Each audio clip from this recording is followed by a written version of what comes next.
Hello, ChemComm. The last time we were together, we took a look at the metric system. And one of the main benefits of the metric system was that it was really easy to change the scale of a measurement. For instance, we could go from kilometers to meters. Today we're going to take a look at how we would convert between two systems. For instance, how do we convert kilometers into feet or kilometers into miles? It's a process called dimensional analysis. Let's get started. So honestly, you already know how to do dimensional analysis. If I told you how many inches are in 3 feet, you would say, okay, there's 12 inches in 1 foot. 3 times 12 is 36. That's 36 inches. That's dimensional analysis. Now that's very simple dimensional analysis with numbers that you're very familiar with. But dimensional analysis is just using conversion factors, 1 foot equals 12 inches, to convert from one unit to another. That's all it is. It gets more complicated when you're dealing with numbers you're not familiar with, which will happen this year. So let's practice some dimensional analysis. These are conversion factors that you might need to know. You do not need to memorize them. They are on your equation sheet. I will never ask you to produce a conversion factor that is not in front of you. So we got things based on volume, okay? We've got things based on mass and weight. We've got things based on length. We've got things based on, there's some more volume, okay? So there's all kinds of different numbers that we can convert from and to. Here's some helpful hints with dimensional analysis before we get started. Step 1, state the given. Step 2, whatever unit you're trying to eliminate or convert from should go on the opposite side of the dividing line. What does that look like? It looks like this. Let's suppose I said how many seconds are in 2 years. You have years that you're starting with. This is my given. And then I put years at the bottom, and that way years will cancel out. So we go from years to days, then from days to hours, from hours to minutes, and then from minutes to seconds. And these are all conversion factors that are helping us get there. I know that's really fast. Let's do a couple examples here real quick. Real straightforward. 320 inches is equal to how many feet? The first thing you're always going to do is state the given. 320 inches. I know before I do anything else that I want inches to drop out, so inches will be here at the bottom. This term here, this measurement and this measurement during dimensional analysis will always be the same because you want it to cancel out. And then wherever you're trying to get to, which in this case is feet, that goes on the top. And now we need a ratio of feet to inches. Common mistake here, people do stuff like this. 12 feet is not 1 inch. That doesn't make any sense. You need to make sure that the numbers you're using go correctly in the correct spots. Because now that we have this set up, if the number's on the numerator, we multiply it. So 320 times 1. And if it's on the denominator, we divide by it, divided by 12. So 320 divided by 12 is 26.6 repeating. But I started with 3 sig figs. So I want to end with 3 sig figs. So this will become 26.7. Why is it sig figs? Because this is multiplication and division. And with multiplication and division, with all dimensional analysis, however many sig figs you start with, that's how many you're going to end with. So this is kind of a cleaned up version of that math. 17.4 hours is equal to how many minutes? First thing, we always is record the given, 17.4 hours. And now, before we even look at where we're going, I know that hours has to be down here. Has to, because we're trying to cancel it out. And we're going to go from hours to minutes. And I know that in 1 hour, there are 60 minutes.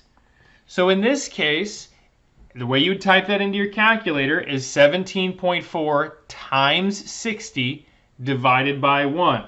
And so this is what we would get.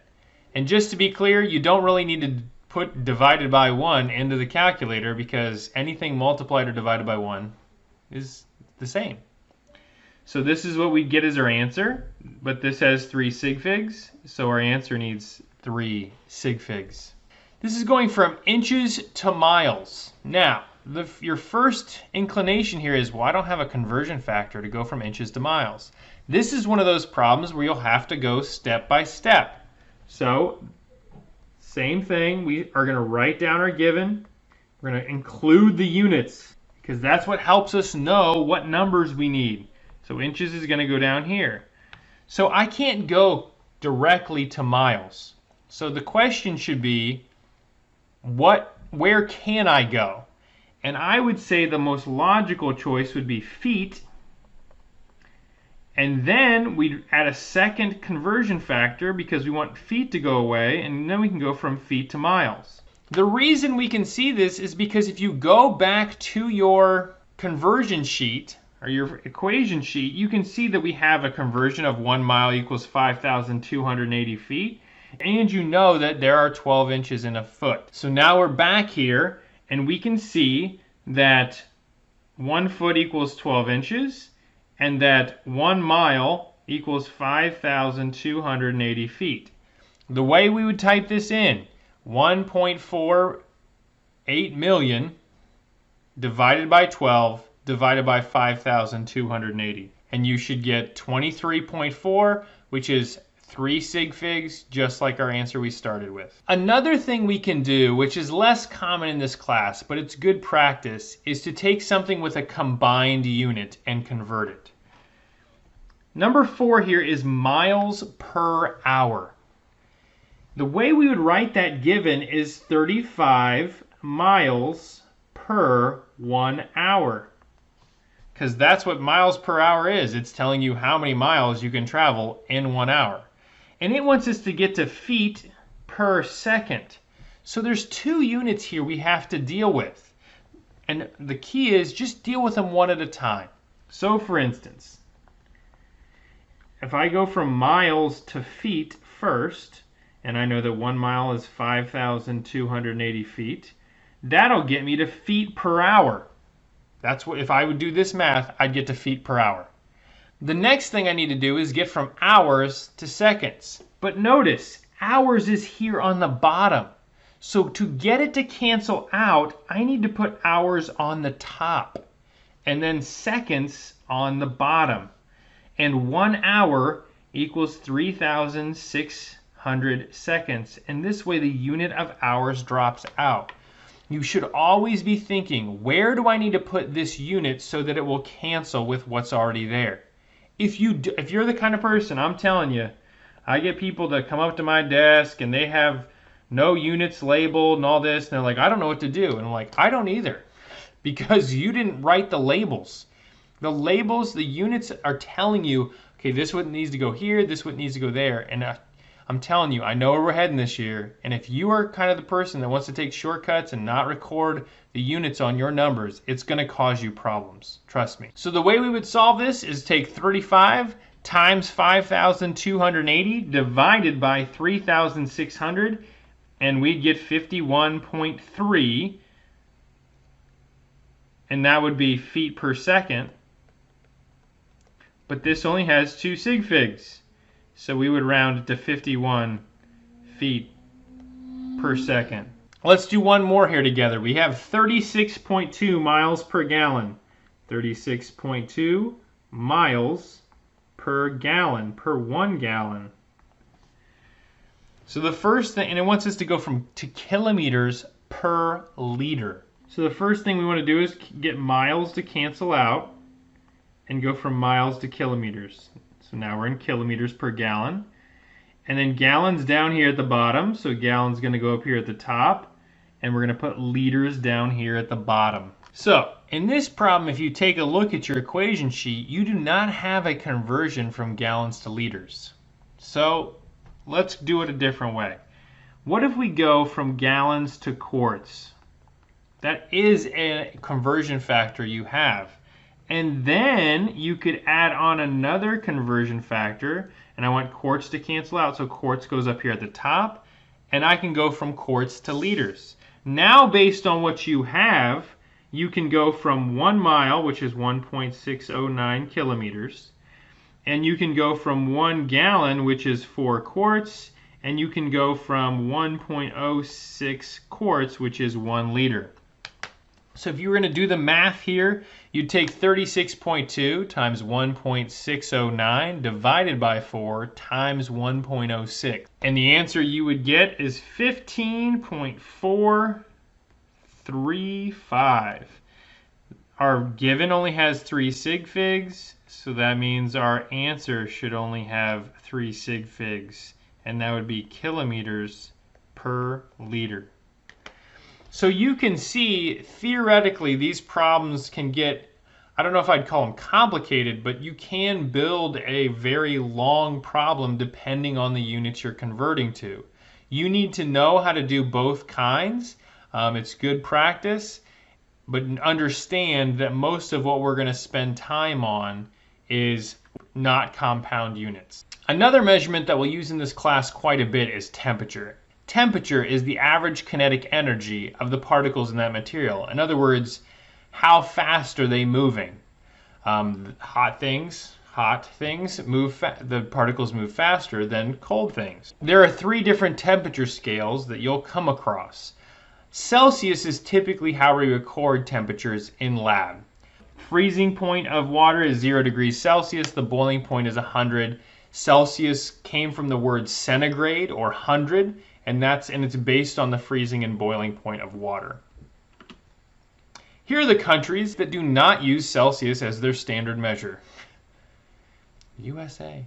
Typically, Kelvin is the system of measure we use for mathematical calculations. The reason for this is because Kelvin does not have negative numbers.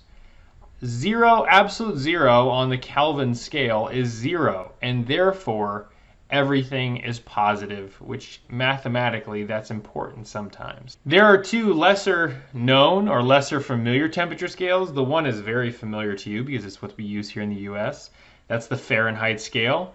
So you will always have the temperature conversions. A lot of times what happens, since we measure in lab in Celsius, and we might want to convert that to Kelvin to use mathematically, or we might want to convert it to Fahrenheit so we have a better understanding of what that number is or where it is on the scale, you need to be able to convert from Fahrenheit to Celsius to Kelvin. Notice though, based on the equations you have, Celsius is kind of the middleman.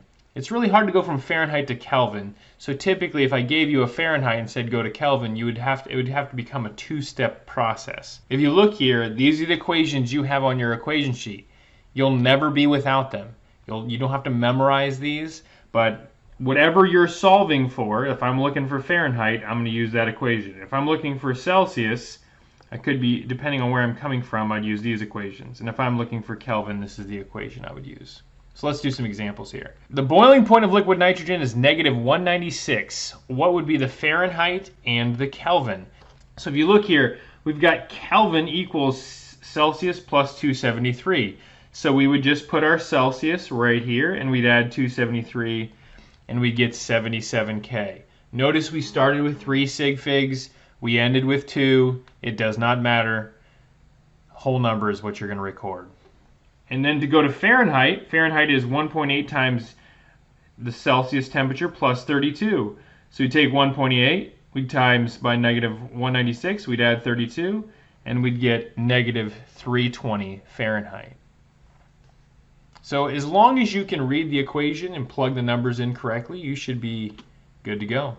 Here's body temp at 98.6 degrees Fahrenheit, and wants us to convert it to Celsius and Kelvin. So the first one we do is look for the Celsius equation that has Fahrenheit included.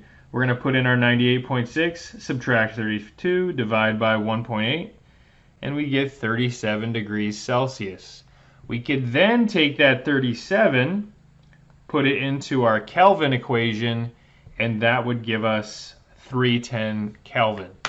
So once again, just familiarize yourself with those temperature equations enough so you can kind of do the math that goes along with them. Good job today. We will see you next time. Have a good one.